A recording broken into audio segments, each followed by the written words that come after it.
Okay, so I actually do have a quarterback here, and that quarterback's name is Anthony Richardson. He plays for said Indianapolis Colts. Currently going as QB 18, 131 overall. Listen, I understand the camp news. I do my best not to get wrapped up in it, but it is not uncommon this time of year to hear so-and-so impressed in camp today, or this guy's in the best shape of his life. But the words describing Anthony Richardson that I am hearing are dazzling, stunning, show-stealing. The beat writers in Indy can't even keep it in their pants over A-Rich. Even Pat McAfee was speechless after seeing Anthony Richardson in person. He added 7 pounds to his already massive frame, so he's basically the same size as Josh Allen, 6'4", 245. I don't know who watched the combine, but this dude can absolutely sling it. Even Josh Downs said that if he flicks his wrist, the ball goes 60 yards down the field. But he only had one – I'm sorry. I'm getting ahead of myself. But, Joe, he only had 1 year of starting experience and had low completion percentage. He's a running back. I hear your argument there, but please, for the name of God damn anything, name one player who played on Florida outside Anthony Richardson last year. I'll wait.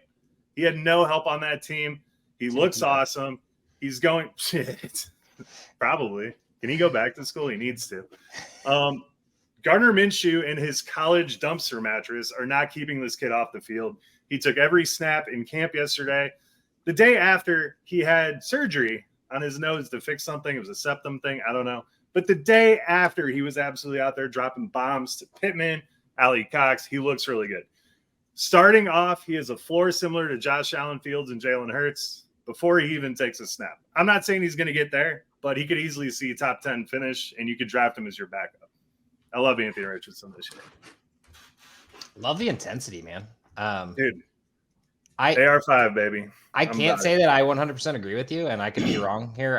This isn't anything. I think Gardner Minshew starts out. I understand he's getting first-team reps and everything, but I am just happy for the Colts to have a quarterback, or not even a quarterback, but 2 quarterbacks that are better than old-ass Matt Ryan. Phillip Rivers wasn't terrible, but it was pretty bad still. Like, they have youth on that team now, and I'm excited to see what the Colts can be. I really like the Colts as a team. Like, I would like to see them succeed. So, yeah, I mean, this year they really don't have any major expectations. I mean, I think they can kind of just see where it goes. I mean, the Titans kind of beefed up their team a little bit. Jacksonville kind of looks a little scary. So, the Colts have a good chance here to just kind of see what they got.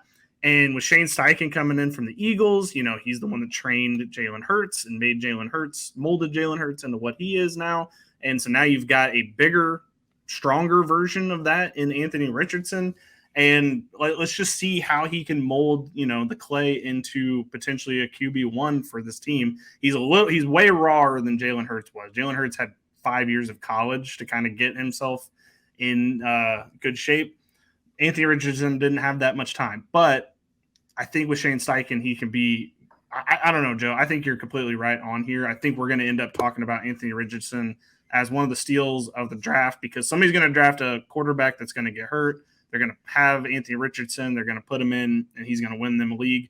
I think you're dead on here. I think this is a good pick. Thanks, Bill.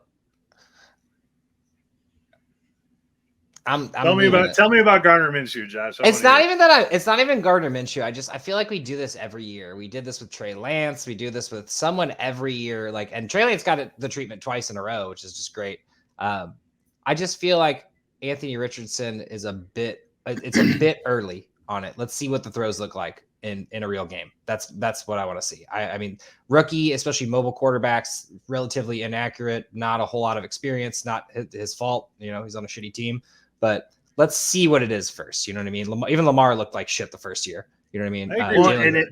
Josh Allen too, and this is what he kind of comps to Josh Allen. Allen was not very good his first season, so it's probably going to be something close to that. But still, the fact that he might get the rushing floor that he might have. The numbers running alone is going to be like a lot like Justin Fields last year, where there's a huge week for no reason. And then there's, you're not really excited about starting him, but he could win you some games for sure. I'm not saying there's not any value here, obviously. And I love the ADP you're getting him at. I think it's basically free. I mean, Mahomes was also in this situation once where he was the 20th quarterback off the board and somebody got him as their backup and it worked out.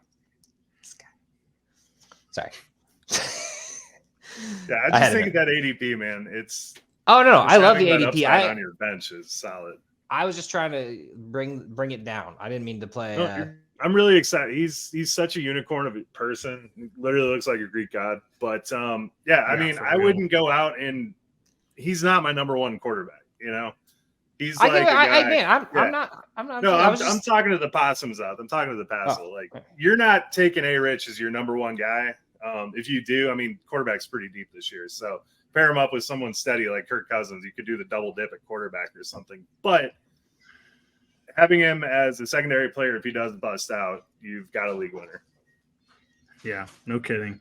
And I mean, he literally, scored a perfect score with the combine. Like he definitely is probably going to live up to at least some part of our expectations. Maybe not the throwing part, but definitely the rushing part. I also have a bet in for him to win offensive rookie of the year. So I would love for him to have a crazy good season this year as well. Because it doesn't count if you have bets on it. Fucking Pete Rose. Just kidding. Yeah.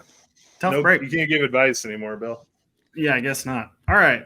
I will go next. I'm going to talk about a tight end, and he is the tight end for the Detroit Lions. His name is Sam Laporta, who has already taken the number one spot from Brock Wright. I'm sure that was not hard to do. Brock Wright, not the greatest tight end in the world.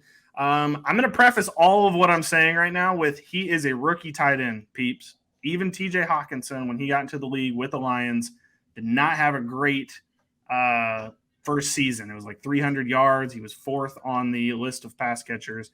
That could very well happen this season.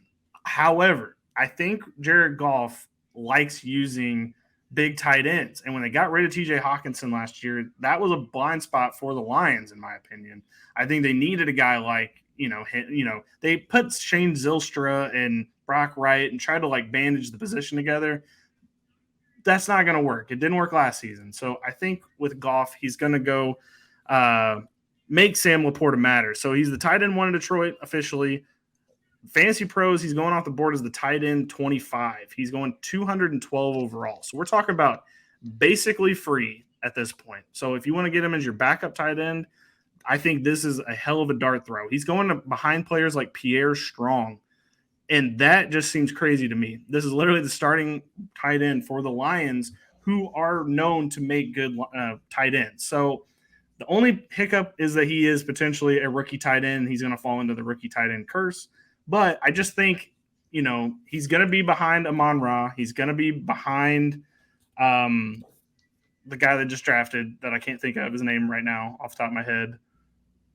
Jahmyr Gibbs. They're going to be behind Jameson Williams when he comes back.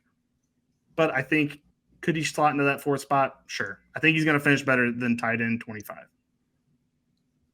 I am excited about Laporta. Got him for much cheaper, and they got to, build their team with getting rid of Hawk. I mean, they had to do something. So I'd be excited. Didn't Shane Zylstra have 3 touchdowns on 3 catches last year or something? He did. He did. The tight end's very involved in that offense. So, and then what's crazy is Shane Zylstra this offseason took a low blow from one of the defenders, and they cut him from the team because he was injured. So they waived him. So he's not even there anymore. And so it's literally just Brock Wright, Sam Laporta, and somebody else who's probably not going to make the team. But whatever, I think there's just going to be an have 5 tight ends.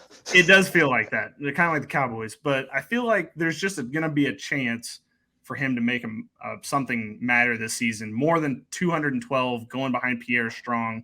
No hate to Pierre Strong.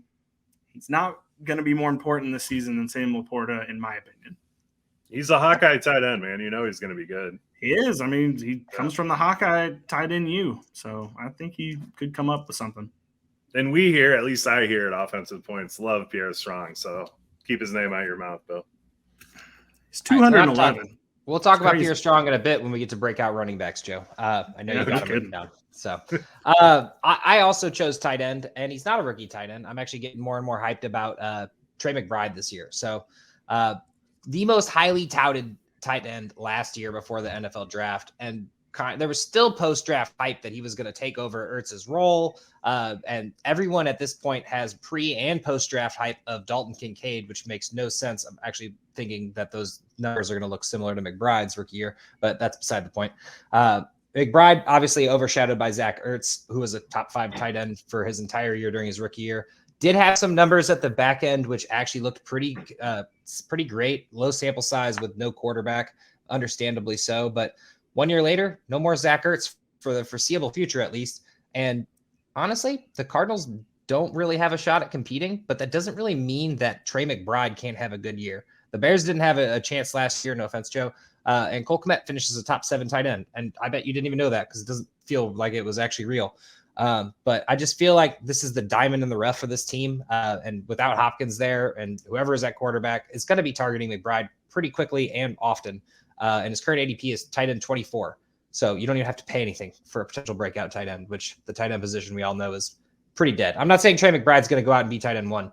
I'm just saying that I think he's going to be a lot more valuable. I think everyone's writing off the Cardinals, which they probably should, but they're also writing off a lot of valuable stars on a team like this. Like the Houston Texans haven't been good in like 8 years or however long it is. It seems like 8 years at this point, but yet we still draft Brandon Cooks when he was there. We still, go out and we got Dameon Pierce last year. And nobody thought about Dameon Pierce because it was the Houston Texans. Like, why can't there be a good player on a bad team? That's what I'm trying to say. Yes.